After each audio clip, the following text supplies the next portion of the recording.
back on a Monday night special, McFiles Late Night Lights Out special.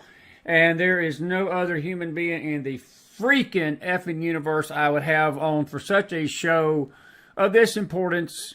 And I just want you to know, James R., we entitled the show tonight, Scumbag Lawyers, Scumbag Presidents, and Scumbag Judges. Just in your honor, brother. How are you? Brother, I'm glad I bring such thoughts to your mind about all scumbags on the planet.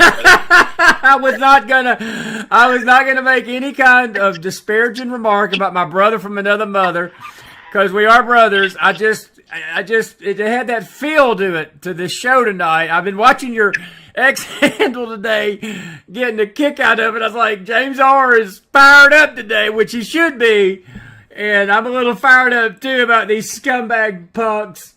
And we are so grateful that you're with us tonight, man. It really is good to see you. Hey, listen, first things first. We're going to get to Israel and Iran in a minute, because that's where the presidents come in. But I do want to talk about these judges and these lawyers that are doing what they're doing to President Trump. It's a freaking travesty. He's even in that courtroom to begin with. But you said my words exactly. WTF, Whiskey Tango Foxtrot, as Brad Johnson calls it. That's the McFiles family version of what the you-know-what. But what kind of judge doesn't threatens the president of the United States that you can't even go to see your kid graduate, man? They're going to throw you in jail. And Alvin Bragg is sitting there wanting $1,000 tonight for every tweet that he's had since he said what he said today about the judge. I mean, he called the judge basically a scumbag. And I mean, I'm not going to disagree with him. But I saw your post, man. It's pretty scumbaggery that he would do crap like this. But that's America right now, James. That's what, it just blows you away, man. That's how our justice system is going in the freaking toilet. 100%. I mean, look, this guy's not a murderer. He's not out there for some kind of a harmful act to society. This is a ticky-tack reporting white-collar among all white-collar crimes that under any normal circumstance he wouldn't even be held liable for, because of, CPAs and the reliance defense, where there's certain people in this world that you have the perfectly adequate defense to say, I relied on legal counsel that I paid for their expertise in this area. I relied on a CPA who I paid for their legal expertise in this area. Now, are you responsible for the mistakes those people make? Nope. Yes, but, it's not like to this degree where you're treating this guy like he killed somebody.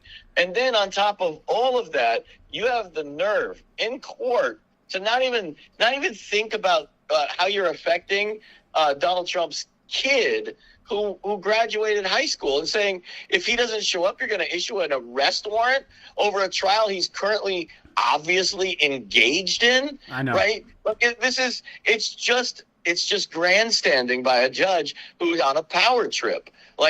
There's no need to not send Donald Trump to go see his son graduate high school. It's just ridiculous. You guys can create trial delays because the air conditioning's not working in the courtroom, but you can't create a trial delay so a man can go watch his son graduate high school? I know, man. It's ridiculous. Well, you and I both know if it was anybody other than Donald John Trump in that courtroom, buddy, you know that this would not be happening. And you also believe that if it wasn't Donald John Trump on that trial, there would not be a trial like this. Alvin Bragg, him and Letitia James both, they bragged that they were going to get Trump. And James, look, even the most liberal of lawyers out there, they shake their head at this. I think Byron York had a great piece tonight. He made a great point. He said that, before this all started, before all this lawfare started, they looked at the Bragg case, the liberals did, as maybe the weakest. And now, with the events of the Fani Willis blow up, Jack Smith imploding, the document case not looking as strong as it maybe looked 3 weeks ago, a month ago, they're thinking that Alvin Bragg maybe holds the only card to maybe do something to Trump before the election. And now all these liberal pukes are out there saying, well, this is the greatest case in the world. And I guarantee you, James, this would not fly mustard in any appeals court. It's not going to fly. And I don't see where it gets out of this court. But you're in a cesspool of just nothing but venomous snakes and venomous vipers, and anything goes with our justice system. And it just pisses me off. And I know it's got to piss the American people off to watch this stuff. You do feel powerless because Trump, he's acting like any of us would act if we were put in the same place. And it is a political witch hunt. Let's make no mistake about it tonight. Joe effing Biden is behind this. His White House is behind it. The New York governor's office is behind it. It is a political witch hit job to get Trump off that ballot in November. That's the bottom line. It would not be doing this to anybody else. And if he wasn't running for president, it'd go away tomorrow. 100%. Like, we all know it. Like, this is, again, a ticky-tack case where this judge is signaling by his actions up front that if and when Donald Trump gets found guilty, he's going to try to give him the maximum sentence possible. And even though it's a misdemeanor, that could be a year in jail. Like, this guy is just, he's out of control. And you have to hope at this point that, so Washington, D.C. is clearly like, absolutely, he's never going to get a fair trial no matter what. Absolutely not. Right. You're not going to find a single MAGA person on that jury. But that's not true about New York. We could actually end up with someone really pissed off at immigration, right, or a real big fan of Trump's on that jury. And that's all it takes is one person to recognize that this is not in any sense of the imagination the way it should go, and just stand firm and at least hang the jury. So, because again, is he going to get acquitted? Probably not. Not unless the judge freaking, does something extraordinarily different than what he's done so far.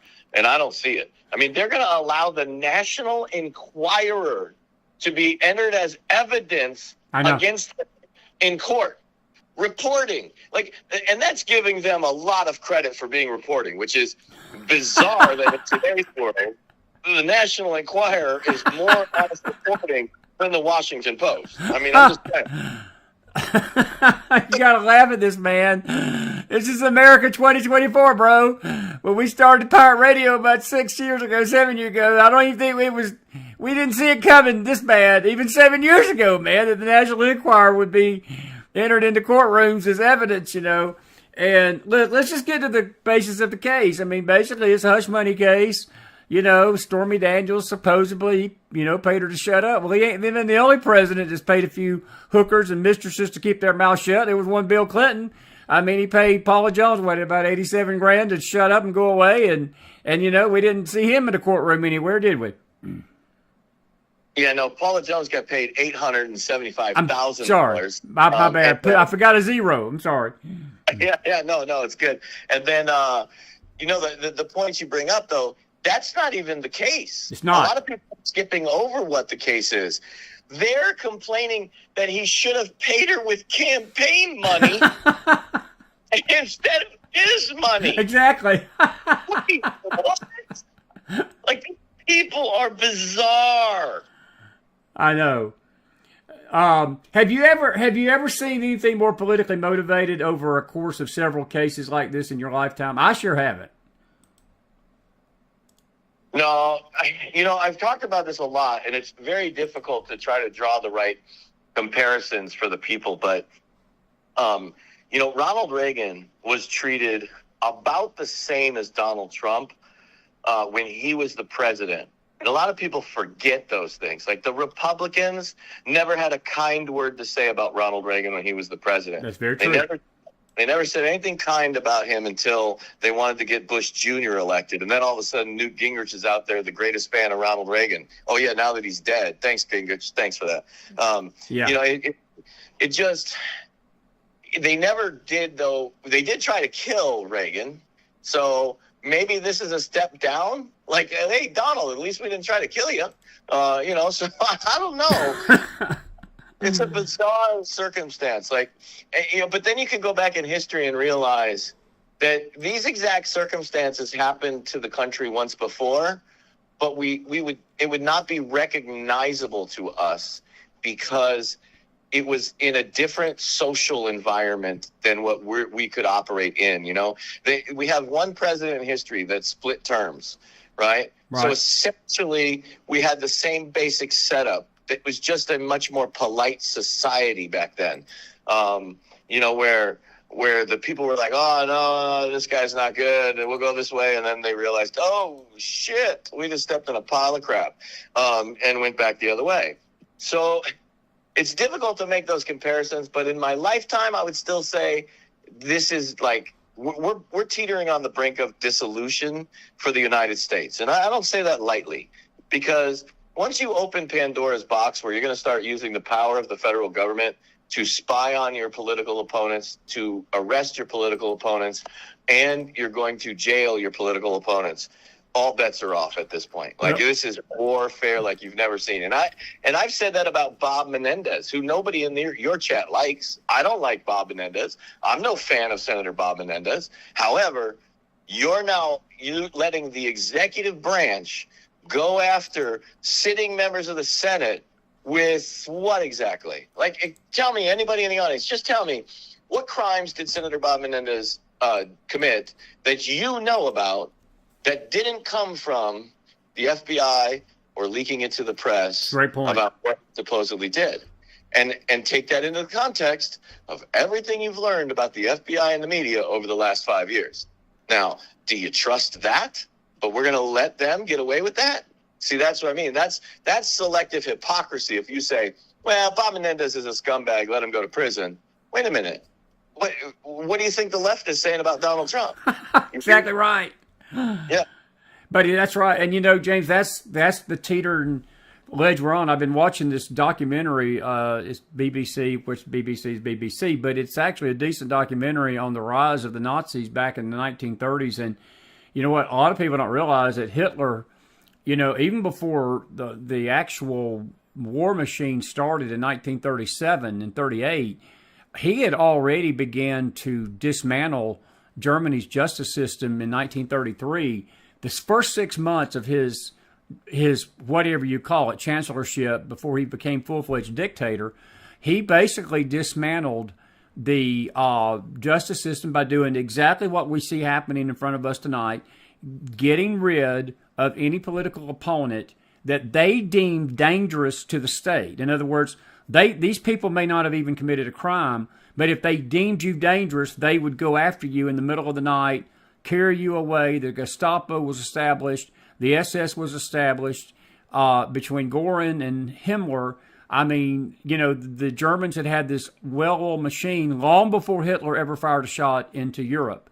And, buddy, we're on the brink of that. And look, I know that people, you know, think that's hyperbole, and they say, well, we would never succumb to that here in this country. But James is playing out in front of us tonight, buddy. And look, I don't have any faith in my justice system. I don't. And look, I know that the people are maybe thinking, and I was going to ask you this question, does he have remedy for any of this stuff except for the appeal process? Is there any judge that can look at this and step in and say, what, you know, this is wrong? I know his lawyers are trying to find out, fill out anything they can do, but is this just one of those things we got to watch play out and then pray to God that an appeals court will see the travesty of it? Yeah, pretty much. That's pretty much what we're left with. And a lot of people forget, like, what the appeals process is for.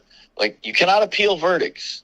So the jury is the finder of fact, and there is great deference given to those findings. So you have to find procedures or law that the judge got wrong. And again, they don't like to second-guess judges unless they clearly make an error that's called clear error. So they'll even allow a partial error to stand because they weren't there during the circumstances, so they're going to give him deference. So they have to find clear error, essentially, to really overturn a verdict. And so that puts him behind the hard ball all the way through this thing. And then, you know, you add on top of it that these are state charges in this case. Right.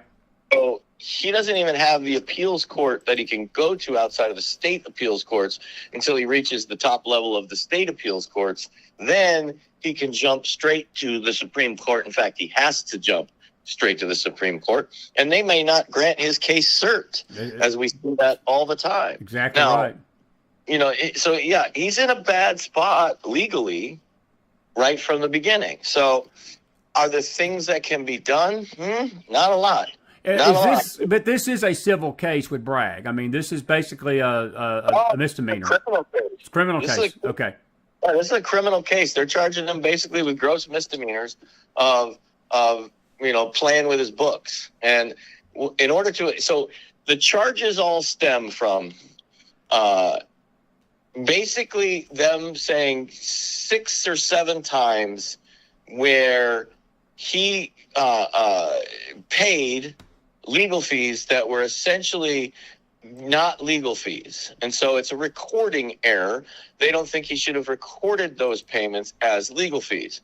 So they're charging him under the fraud statutes.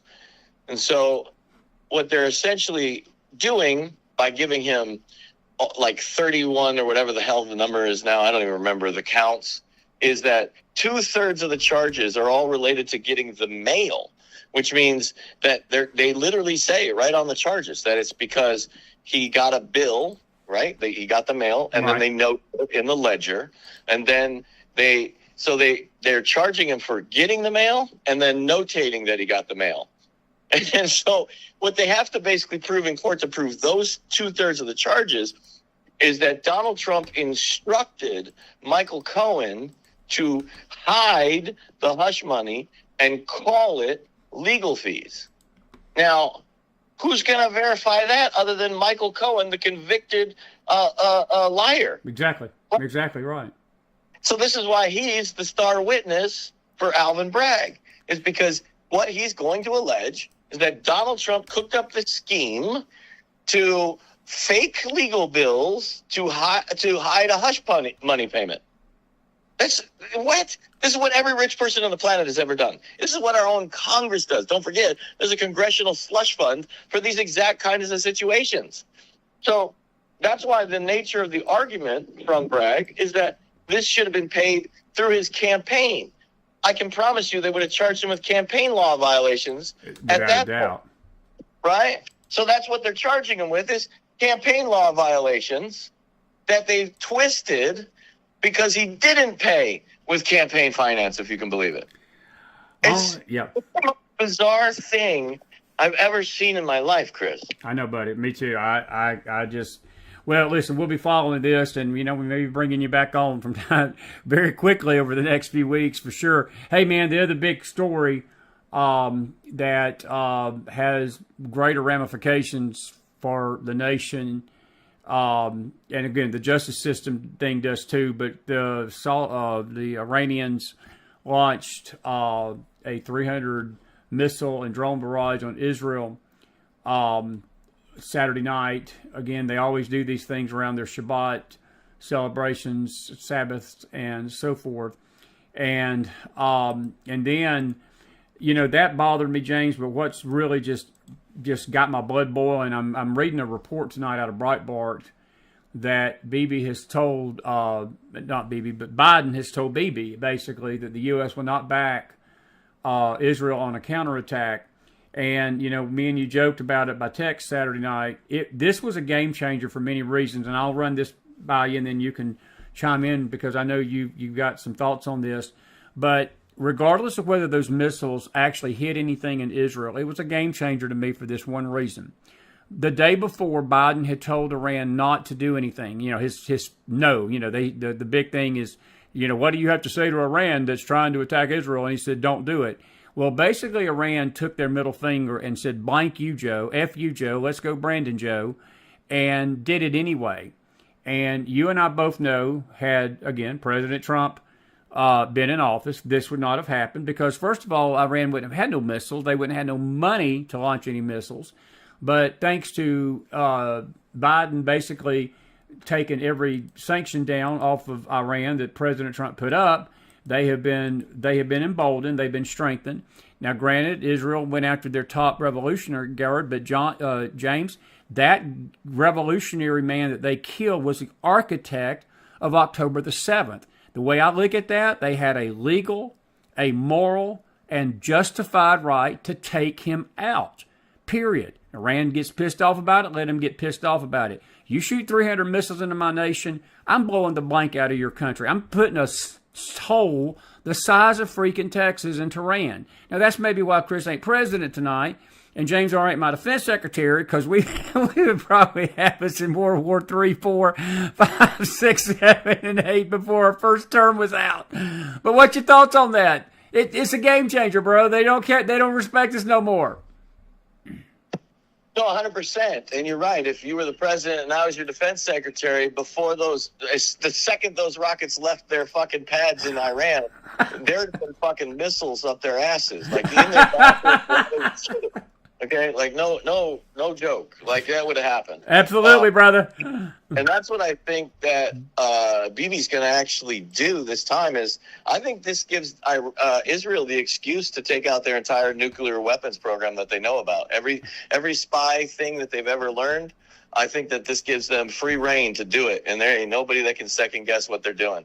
They're like, look, and let's not mistake what Iran's actions actually did, because a lot of people are glossing over this point, is that they coordinated with Hamas and Hezbollah. Yes, they did. For simultaneous attacks from multiple countries that we know these are Hezbollah and Hamas actors.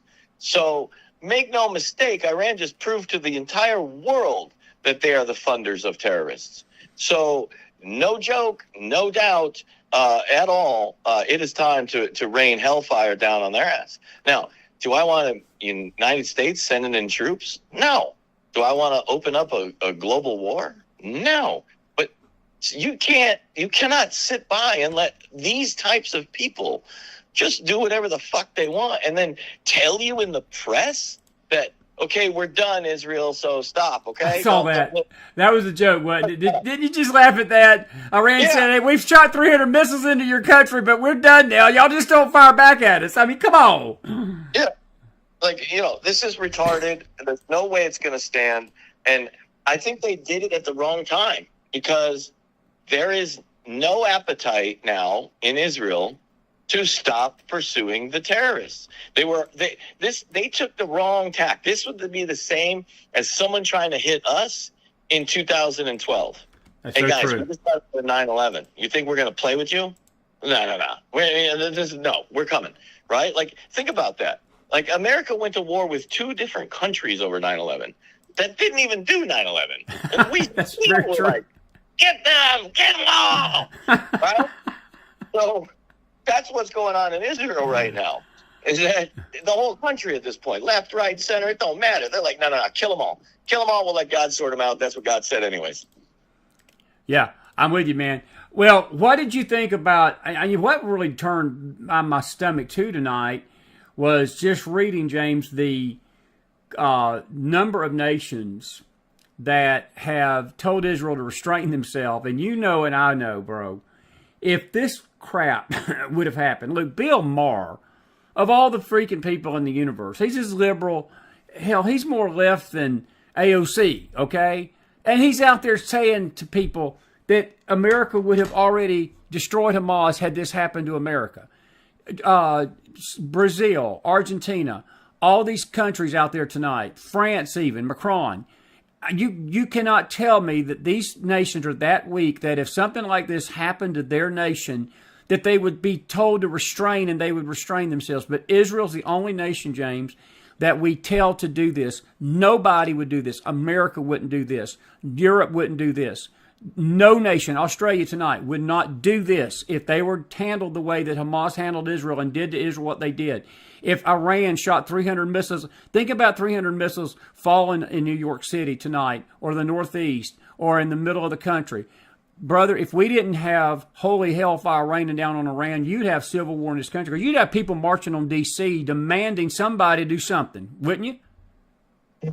100%. No, you're 100% right. There's no first world nation that would stand for this. None. including the United States, and I just got done citing 9/11. Like, we went after two countries that were fucking, oh, well, he once lived in your fucking guest house, so fuck you. You know what I mean? Like, that's how we handled it. So you think that Israel should handle it differently for some reason? No. Like, no. You know, it's just not. It's not the case. And what the world's afraid of, and what they tried to fearmonger everybody with right away was World War III. World War III. Israel's got to back down so we don't go to World War III. Brother, we're already in World War III. If you ain't paying attention, that's on you. Like, this is where the world has taken us. This is where these globalists have taken us. We may be in a soft war, in other words, a war of cyber more than anything, a war of propaganda more than anything, but it's a war nonetheless. And as far as these guys, they're taking physical action. Like, if you roll over now, it's over. Like, there's no doubt in my mind what they will do. So you got to toughen up. Everybody else would, but what they're really worried about is that Russia will come in on the side of Iran. Russia's not going to come in on the side of Iran, guys. No. They're just, unless the USA decides to bow their chest out and take unilateral action, which they're not going to do under Biden. Biden's still trying to force Israel to take a two-state solution. I know. Like, that's what they're doing. Like, and that's why he's telling Israel to stop. You're going to ruin my peace deal. You ain't getting a peace deal, fuckstick. Like, just make sure you understand that Israel has been attacked worse by percentage than 9/11, and they're going to respond. That's it. That's right, buddy. No, I couldn't say it better. Do you think that the Jordanians helping Israel in their situation bodes well, that they're concerned with Iran just like Israel is? I see that's what people I don't think understand either, James, the dynamics of the Middle East. And I don't think any of us do sometimes because, you know, over there it's so complicated from day to day, week to week, month to month. You never know who your enemies are and your friends are. But, Jordan coming, and I think there's a lot of nations like Jordan, they're not going to publicly come out and pat Israel on the back. But I think there's some moderate nations like Jordan, perhaps the Saudis, that are secretly saying to the Israelis, look, we get your threat. We get what you're facing. Do you feel like any of that's going on behind the scenes? Do you think Israel has been given, not promises, but maybe just a little nod of the head to say, look, we've got your back just in case America don't? Yeah, you cited Jordan. I'm pretty sure Jordan publicly said that they were going to shoot down any missiles that flew over their territory. Yes. And then you look at the subtle signals that every royal family member of the Jordanians is out of the country except the king. Like, they are like saying, yep, it's time to go to the mattresses. That's what that signals by diplomatic means, is that I'm the king, I'm staying here, but I'm making sure the succession of Jordan is protected, and we're going to go hang out with the Sauds. Now, you guys go ahead and try to shoot some missiles at them, and let's see what happens, right? So, that's where we're at. Like, so, you're right that a lot of people don't really understand the Middle East because it's complicated. But, one thing that's not complicated is that we're the side that's complicating everything most of the time, especially when it comes to Saudi Arabia. That's right, buddy. We're the side that's complicating things when it comes to, Jordan. We're the ones actually complicating when it comes to Qatar, because we still try to act like Qatar is a legitimate country. Like, why are we doing that? Oh, because all of the world's espionage circles need Qatar to play that role. That's what's really going on. They are a useful tool for England, for France, for Israel, for the United States. That's why all our CIA assets play in that sandbox, because they are the black market to do all the dirty shit that our government actually wants to get done. But don't try to act diplomatically like they're some legitimate nation. They're not. So we're the ones really that complicate this stuff. It's fairly straightforward for the most part. We know who the bad guys are, and we know who the good guys are trying to be, but they have to live with those crazy psychopaths as neighbors. That's true. And so, they cannot try to put their people at risk. But when push comes to shove, you look at what they do. Every time they come down on the side of right at the end of the day. Saudi Arabia's done it. Jordan's done it consistently over time. Israel's always doing the right thing. Even when there's a lot of people out there that just cannot stand Israel and what Mossad does and how There's Jewish people that run all these different things, and there's plenty of people on the internet, especially, that will blame the Jews for everything. But is that anything new? No. You mentioned earlier. This is 1933 Germany all over 33 again. Germany, buddy. Exactly. I mean, you know, we're at an inflection point where people got to start to figure out, why do we have these things happening? Is it really the people that we think are responsible, or is it those people that have always played with our lives like chessboard pieces? The super uber 5-6 richest people on the planet. Those are the guys playing the game. The rest of us are just along for the ride. Yep. Couldn't agree more, buddy. One other couple of things, and it's late, and I know we may take a few questions from the audience. Folks, you're watching a very special live McFiles late night special. My dear buddy James R., pirate radio and extraordinary podcaster, extraordinary friend. You heard about the attack down in Australia today on the bishop, this 15-year-old Islamic crazy. And I don't mean that with any disrespect, but he was a crazy. I mean, this kid had knives as early as age 12. They evidently were aware of this kid. He walks into this church while the bishop is preaching around 7 p.m. Australian time yesterday, and claims that, you know, you're talking bad about the prophet, stabs the bishop. He's in stable condition. But James, the bigger picture of that is that those attacks, that is, you know, what people don't get, the same ideology of that kid is the same ideology that was behind Hamas doing what they did to Israel on October the 7th. And my question to you, you can comment on the event itself, but are you concerned at all that we're about to see some of this stuff come to the shores of America if we don't toughen up our stance against this kind of stuff here? Well, yeah, it's going to happen, I think. I think that we're ripe for some terrorism in the United States. We've had an open border that's let in 12 million people. We don't know who the hell they are. We've got Chinese nationals all over the country. We've got literally, I think it's 140 different countries that they know about that have come in, and those are just the ones they know about.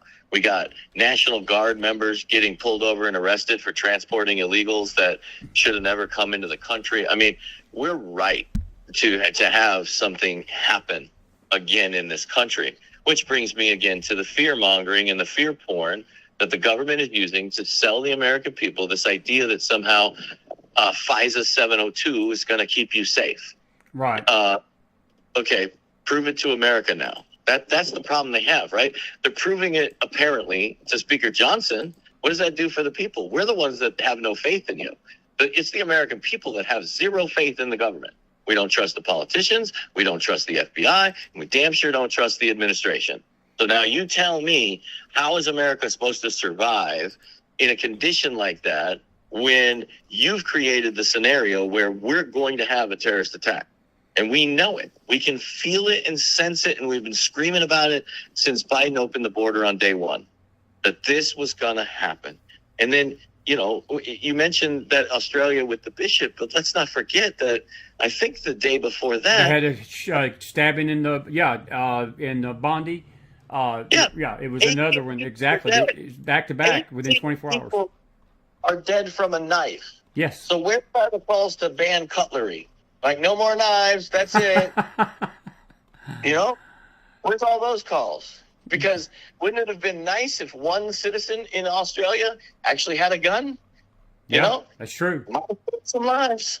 Might have saved some lives. So, you know, and that's where we're at right now today in America. Why? Look, we've at least, thank God, got the majority of the states now with constitutional carry. That's an important thing. I think we're at 26 states, might be more, it might even be 30, to be honest with you. I just can't remember the number off the top of my head, but I know it's the majority. So at least Americans can protect themselves in the vast number of places, but not the big places. Right. Not New York, not LA, you know, not the cities that are get all the media and get all the attention. Those are ripe. Those places are absolutely ripe for chaos to just take over any second. Well, Cleo just posted, she's from down under, and she said that, you know, at least we can defend ourselves. She said there's security guards they didn't have guns, and one died defending the others. And I mean, James, that you're right. I mean, these nations that have basically taken the guns from the people, they never get the message that the criminals and the terrorists and the 15-year-old knife-wielding maniac kids are not going to care whether they're not going to obey the laws anyway. I mean, as you said, this kid did this with a knife. The other incident in Bondi was done with a knife. And again, it's the insanity. It's, liberalism is a disease, bro. It's just it's a freaking mental disease in the minds of people that believe that they can protect these countries by taking the guns away. Because the only people it hurts are the citizens. And it leaves these churches wide open, and that's another discussion. But let me see if we got any questions for you tonight. Dennis Floyd says, every action has a consequence. Every inaction has even greater consequence. He says, I hope Israel kicks the living snot out of them. I think me and James R. agree with that. 100%. 100%. No, in fact, that's the famous quote, right? The only thing evil needs to win is for good men to do nothing. That's exactly right. Now, Cedric Gibbons is trying to be smart tonight, but he's a good guy, so I'll give Cedric a pass. He says, does James have any political aspirations now that you're going to be going to Utah? I want to hear this one. No, listen, I'm the guy that I'm already working with the GOP on the ground in Utah. Oh, all right. I'm already talking to. I talk to people. Look, I don't brag. I don't name drop, because I don't care. It's not about me. But I literally have a contact in every single state in this country that I know who they are. If I needed to get to somebody, how to get to them and get stuff done. So good. I'm aware of what goes on in just about every state. I think there's Maine. I know I have a guy in Maine. So I definitely have a guy in Maine. I definitely have a guy in New Hampshire. I definitely have plenty of people in New York. And I'm talking about people in the party, actual party members, not just voters. I'm talking about people that go to the meetings, show up, they're precinct chairs, they're precinct committeemen in just about every state in this country. So, yeah. I got a question for you personally, and it's just been bugging the snot out of me over the last 3 or 4 months. Tulsi Gabbard, and me and you've talked about her many times on Pirate Radio. Yeah. And I don't trust Tulsi Gabbard past the spelling of her name. Why has she become a darling of the right all of a sudden, do you think? Because the people have been oppressed so long that everything looks like a victory. And because they're so far behind it that when you get a prominent leftist to come out and say that, the left is completely wrong, Trump is completely right, that it sells. We're cheering for it. But they let that buoyant attitude towards what she's saying make them make the same mistake they've made 1 billion times with politicians, is you're trusting what a politician is saying. Right? Yeah. Not to interrupt you, but let me ask you this as a follow-up. Are they doing the same thing with RFK Jr.? Oh, yeah. No, for 100%. If you're a Trump voter and you're now going to vote for RFK, well, you're a single issue voter because you're only voting for the vax stance that he has. There's no other stance that he has that you agree with. I guarantee that if you voted for Trump, so true. If you believe he was a good guy, because either that or you just voted for Trump because you hated fucking Hillary, right? So you were a Democrat the whole time anyways, right? You just didn't realize it.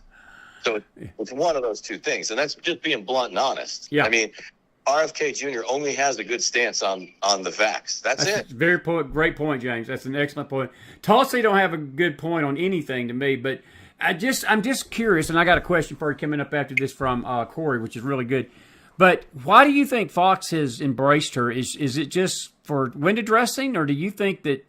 Look, I've always thought her as a Trojan horse, and the worst thing that could have ever happened, because I haven't even heard her name in the last few months. Like, I don't think Trump would even be remotely thinking about it seriously. But, I mean, her name was being put out there as vice president material, right. James. That was unreal. I was like, you got to be kidding me. Listen, Tulsi Gabbard is extremely useful to us. People got to remember she was the vice chair of the Democrat Party, and she walked away from the Democrats. So Tulsi Gabbard is a very useful talking head for us. Go out there and you promote Trump, and I'm going to cheer for you. The problem that people are making is that they don't understand that you do not ever give somebody power that will make the flip-flop changes that she makes all the time when she has power. Exactly. Like, there's a huge difference between, people love to say this, oh, Donald Trump used to be a Democrat. Yeah, but he had the same positions then that he has today. And you can go watch him on Phil Donahue. You can go watch him on the Oprah Winfrey Show. You can go watch him do interviews on ET Tonight and say the same consistent thing then as today. Now, you can't say the same thing about Tulsi. That's right. This chick tried to take your guns. This chick tried to take your First Amendment. This chick has tried to make you get a jab. This chick has taken advantage of nuclear missiles inbound. I mean, she is not wearing the same clothing from then to now. But she's very useful to us because of that. So use her for what she's good for, a PR mouthpiece. If you give that chick power, you deserve to get screwed like she will do. Very true. Hey, this is an excellent question. Our dear friend down in Jacksonville tonight, Corey Aguilar, good to see you up this late, dear. She says, from what I was reading, she said the state brought things from old and current Trump cases as evidence, and the judge is allowing it. How can this not be an automatic mistrial? It's not a bad question. What's your thoughts on that? Yeah, so the judge could put himself in a mistrial position, but again, he has to make a clear error for the appeals courts to get into it. So, and because there's a balancing issue that the Trump does always, or the court always does have, which is, does the prejudicial value outweigh the probative value? And so that's a determination made every day by every trial court judge in this country. And so, again, this is going to go with deference to the trial court judge in general, because it's not a de novo issue, which means with clear eyes. In other words, no deference given. So de novo issues are going to be things like interpretations of law, things like constitutional procedures followed, things like standard operating procedures violated. So they're not going to, it's possible, don't get me wrong, but they're not going to weigh it heavily against the judge if he allows some extraneous stuff in, because judges have to protect the record just as much as trial attorneys in order for them to be appealable. And so you don't want to have your case overturned down the road because you failed to allow probative testimony to come in at trial, or you didn't allow probative evidence to come in at trial. So they do often let them wander quite a bit of ways, and they rely on the jury to kind of determine what's the bullshit and what's the facts. Right. So, yeah, that's why I made the comment early in the show about them allowing National Enquirer articles in here. Like, that's prejudicial. What probative value could be had from the news article unless they intend to bring in the reporter who's going to cite their sources and give us another witness to what actually happened? So, that's not going to happen, because we know that the National Enquirer reporter is not going to go in there and go, oh, yeah, let me tell you all about my sources, because reporters just don't do that. That's true. So it's a touchy situation. I get it, and this is why we say that this trial is rigged against Trump. It just is. Forbidden Planet says this trial is in New York. I wouldn't be surprised if they let the women from The View in as jurors. Right, exactly. Whoopi's going to be the foreman. Whoopi being the foreman. Absolutely. Good stuff, buddy. Listen, I'm going to give you a final few thoughts here. We got to wrap this up tonight. But listen, scale of 1 to 10, does Trump beat this thing in New York? 10 being that he beats it easy, 1 being not so easy.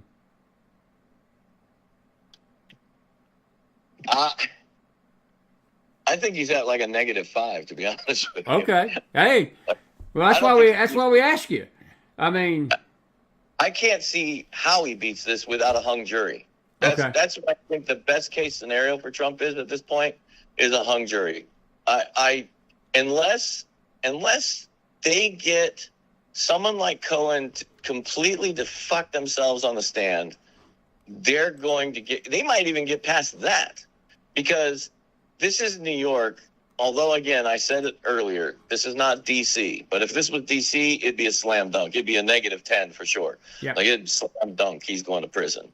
So, in this particular case, though, there's still juries in there. But we know New York is not a Trump-friendly place in general. You're still looking at like 60% of the population, and you're looking at closer to 80% in Manhattan. So, you're up against it in a place like that. It's not a 98% like Washington, D.C. is, but you're still up against it. So, and then your whole audience, I'm going to ask them straight up. Like, I know that what the answer is, but straight up, we tend to be honest people, right? So we're going to be in there as a juror trying to do our job correctly. And if we see that it's borderline, we may allow a tipping over when the preponderance of the jury votes against Trump. So it's going to take a very strong-willed Trump supporter to say, I'm standing with Trump no matter what, because I know the case is ridiculous. Like, it's gonna take somebody to almost violate their own conscience in a way, if you really think about it. Yeah. Because we already know the evidence is going to be stacked against Trump, and the law is going to be stacked against Trump. So it's going to take a very strong-willed person to realize, sort through the nonsense, to say this shouldn't have been charged in the first place, and nullify. Let me ask you this real quick. I meant to ask you this a while ago. One quick question about this absolutely horrendous bill about the spying and the surveillance on American citizens. They're, again, doing it under the guise of terrorism. And again, James, I just hear an echo chamber from 1933. It's the very same thing that the Germans did, the Nazis did when they started identifying the communists. And like, the communists were bad people. We're not saying they were our boys. But they demonized the Jews, they demonized the communists, they demonized all their political enemies, and used that as a weapon to say, well, they're a threat to the state, they're a threat to our national security. And then they turned and destroyed those people. And now we're hearing almost the same echo, maybe to a degree. Maybe I'm not getting apples for apples here, but when you hear Johnson and the Republicans claim that, this is that the American citizens don't need to worry about this. This is strictly for surveilling our enemies. Do you buy that any more than I don't? No, and it's not because Johnson, again, this goes back to the pure-hearted argument I just made, right? Yeah. Johnson thinks all things are equal on the face. He's giving credit where it's not earned. The thing is that the thing that the Congress people are skipping over is that the FBI, combined with the FISA courts, violated the Fourth Amendment of the Constitution thousands and thousands of times. Okay? It has nothing to do with the incidental collection of Americans. It has to do that the government itself weaponized it, even if they only did it once. They weaponized it and can't be trusted. Remember, our entire legal system operates on the premise of your oath or affirmation. Courts believe police officers first. Believe FBI agents just on their oath that what they're telling them is true.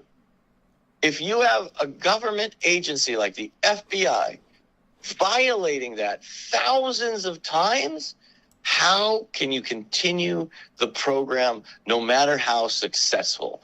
Because innocent people are going to be wrapped in that trap.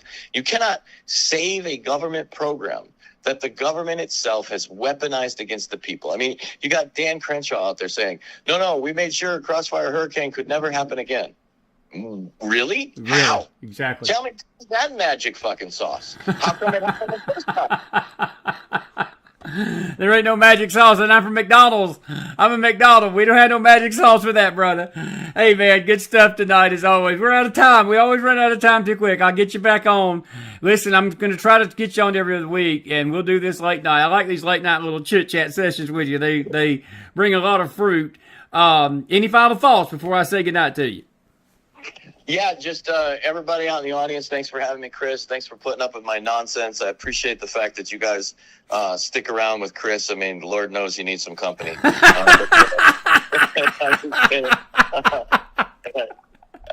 no, I really appreciate you guys' time. Thanks for having me, Chris. Always, buddy. I'll see you soon. We'll talk again.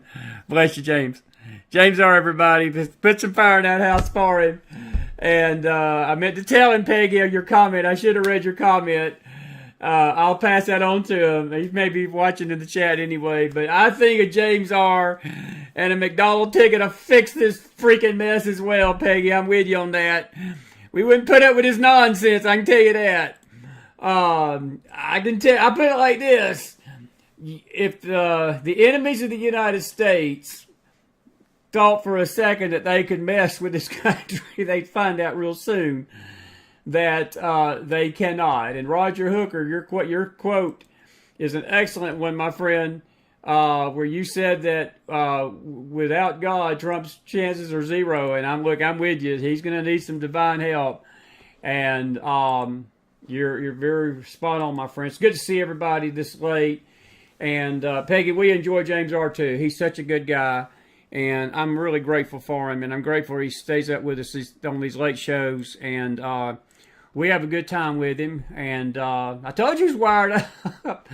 I told you he was wired up. Well, Elon Musk has chimed in on the Trump thing tonight. And Trump got in trouble for this tonight. They're threatening him with contempt because he retweeted Elon Musk said about the trial taking place right now. It's obviously a corruption of the lawfare. And Elon is the owner of X. So that was a statement for the books and so forth. And by the way, this is just a reminder. James mentioned it and I mentioned it too. And I had the zero wrong. It wasn't $85,000. It was $850,000 since Stormy Daniels is trending. Myrna says that we need to let this trend as well, that November the 14th, 1998, while Bill Clinton was president, he paid Paula Jones $850,000 to shut up and go away too. And she didn't, and wound up almost costing Slick Willie the presidency there. And there was actual hush money there. So anyway, now there was a question. By the way, Pirate Radio James says, I meant to say that on the show, Trump has given them 4 middle fingers and dared him to jail him. Yes, he did, brother. Yes, he did. Trump is about $1,000 a finger, James. $1,000 a finger is what Bragg wants out of him tonight. So Trump's got it. If Trump could post a $175 million bond to Letitia James, $4,000 is like $20. It's like $1 to me and James. So anyway, but that was absolutely right, my friend. That is absolutely right. There was a lady that asked a question about why do people hate Israel, and look, that question we could talk about for 6 months. I mean, James sort of alluded to it tonight. The internet, folks, is right. I mean, it is so right with anti-Semitism. I'm appalled at some of the stuff that is being said out there. Even tonight, some of this same conspiratorial group that everything is conspiracy. And folks, you had people today. I mean, this is how bad it is. Bishop Maury Emanuel, who is nothing but a kind-hearted, he speaks the truth. He's very well-spoken, and he is an Orthodox minister. And I've listened to his videos, and he is very well-versed in the Bible. He has spoken out strongly against Islam. He doesn't do it hatefully. He's done it in very deep conviction. He does it in love. Well, he gets stabbed today, and you literally had nincompoops on the internet claiming now, of all things, that the Mossad, that Israel was behind the attack, that they staged this to gender up hatred for Islam, to gender up hatred for the Muslim people. This is how crazy things get. They claimed that it was a body double, and all this crap that you hear, and I'm telling you, folks, that's the nutty stuff that's out there on the internet. And the dear individual that asked the question tonight, and they were right in their statement when they said that people claim that Israel's committing a genocide against the Palestinian people. That is a complete lie. It's complete bollocks. I'll use Peggy Cornish's word, it's bullshit. James R. would use another word for it. But it's bullshit. It's bullshit. There's not a genocide against the Palestinian people. I hate to tell people, it wasn't Israel that cut the heads off of babies on October the 7th and put babies in ovens and raped women. And it's not Israel that invaded a sovereign land and, again, took grandmas and granddaddies hostages, never to be seen again, destroyed kids, teenagers, raped women in broad daylight. And it wasn't just the baby beheadings, folks. They were cutting heads off of adults. Some of the most grotesque brutality this century has ever seen since the Holocaust, to be frank with you. It wasn't Israel doing that. No, that was the Palestinians, and the Palestinians were rejoicing in it. And other foes of Israel, Hezbollah, Hamas, Fatah, were rejoicing in this mess. So the anti-Semitic rants of the fools ring hollow with me. And one in particular, that he out there was trying to sell snake venom to everybody, and everybody was stupid enough to go buy a water purifying plant because he convinced the country that somehow or another that the government had put snake venom in our water. And he made a hefty sum of money on that lie, and the gullibleness of the people just make me shake my head at some of this crap sometimes when people believe this mess. But anyway, that's another story for another time. But he is one of the most rabid anti-Semites on social media, and I wouldn't doubt he's out there saying something like that tonight, that this was all staged in Australia. And I can guarantee you tonight, folks, this wasn't a staged event. And but that's the craziness of the world we live in. And to the individual that asked that question, the reason that people that they say they're Christian and they don't support Israel, well, it's a spirit. It's ignorance. And folks, when we say we support Israel, we know that Israel as a nation tonight, they're not going to make every decision that's right. We don't give a carte blanche ticket to them and say, well, whatever they do, we're going to get behind. We don't do that. And we don't expect you to do that. But what we don't do is we at least have moral clarity enough about us to recognize, number one, they're their only democracy in the Middle East. Number two, they're America's best friend in the Middle East. Number three, they have done nothing but try to help this nation. There is a spiritual call on that nation, and whether people want to believe that or not, that's up to them. I believe it. I think the Bible teaches it. I think there's a connection with Israel and America that's always been there from the beginning. The very reason, folks, America was created by God was that God knew that Israel would need a buffer in her existence since 1948, when she was reformed as a nation. She would need a buffer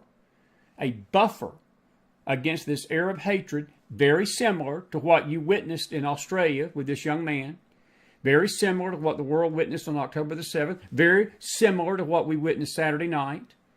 And, don't let the media give you this idea that Iran is now backing off and saying, well, we've shot our missiles, we don't want no fight. No, you shoot missiles into a sovereign country, you are saying to the world, we're ready to go fight. Well, I tell you what, if they're ready to fight, Israel should give them the fight.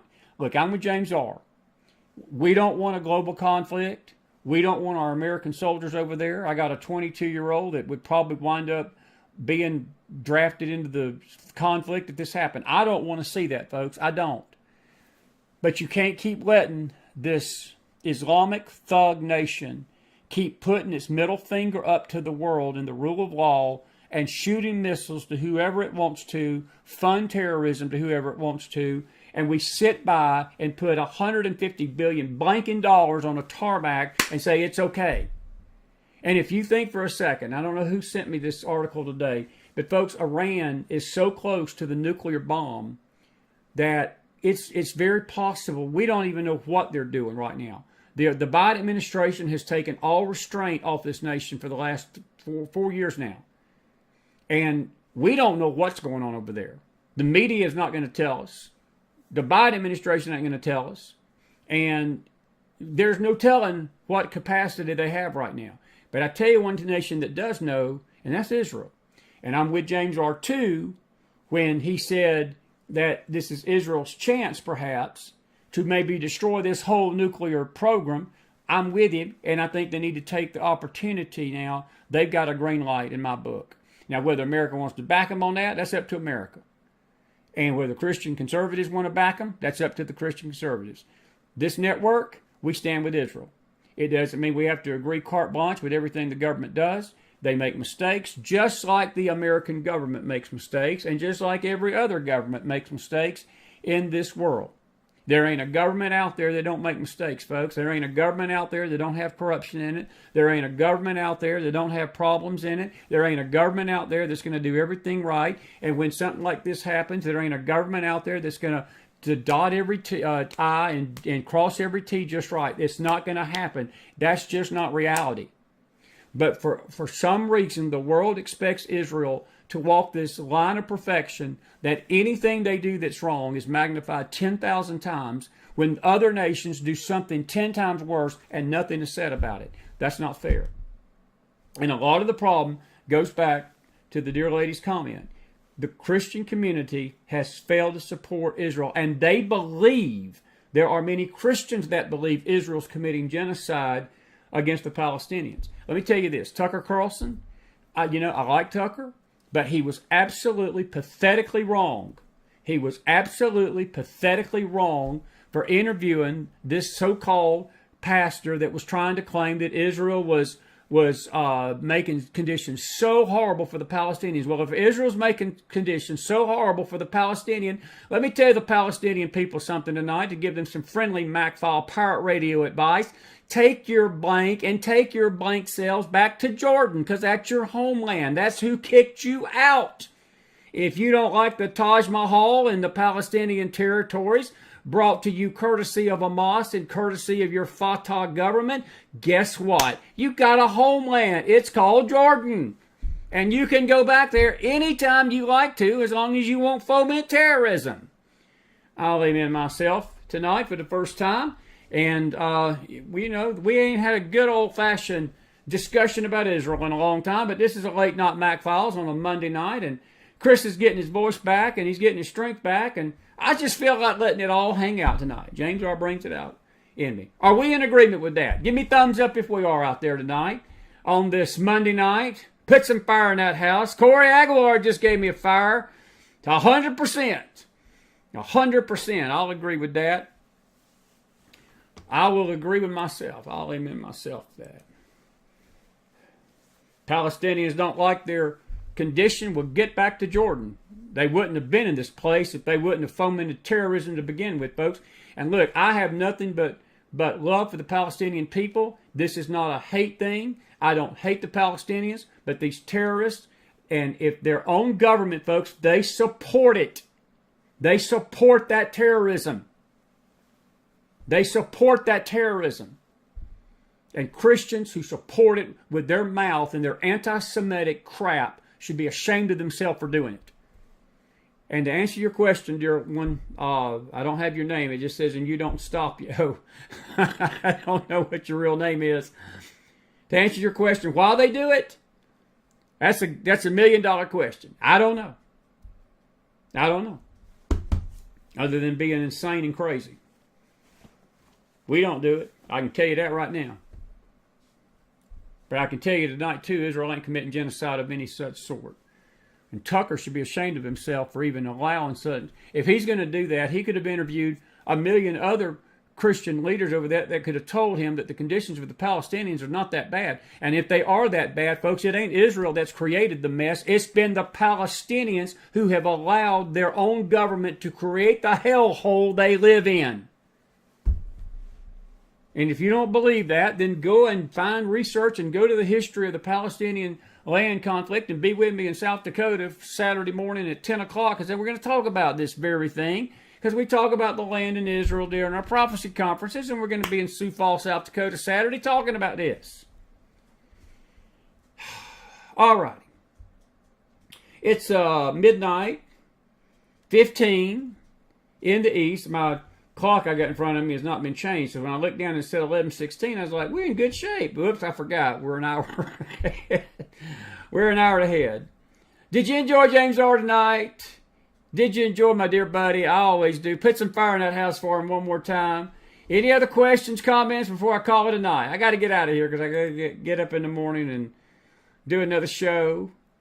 Do another show in the morning, and then we'll be back tomorrow evening. We got the one and only Tony Brinko, the award-winning cartoon man. He is a dear friend of the show, too. He's fired up. I know he is. I've been talking a little bit to him. He's got some fired up thoughts about all this stuff. James was great. He sure was tonight, folks. We always love James R. And I'm really excited him and his family have come into the States. I really am. I've always respected him, and we got a chance to meet him and Tina and the baby back in the fall. It was a deep pleasure. And he knows I've always had his back and always will. He's my dear friend.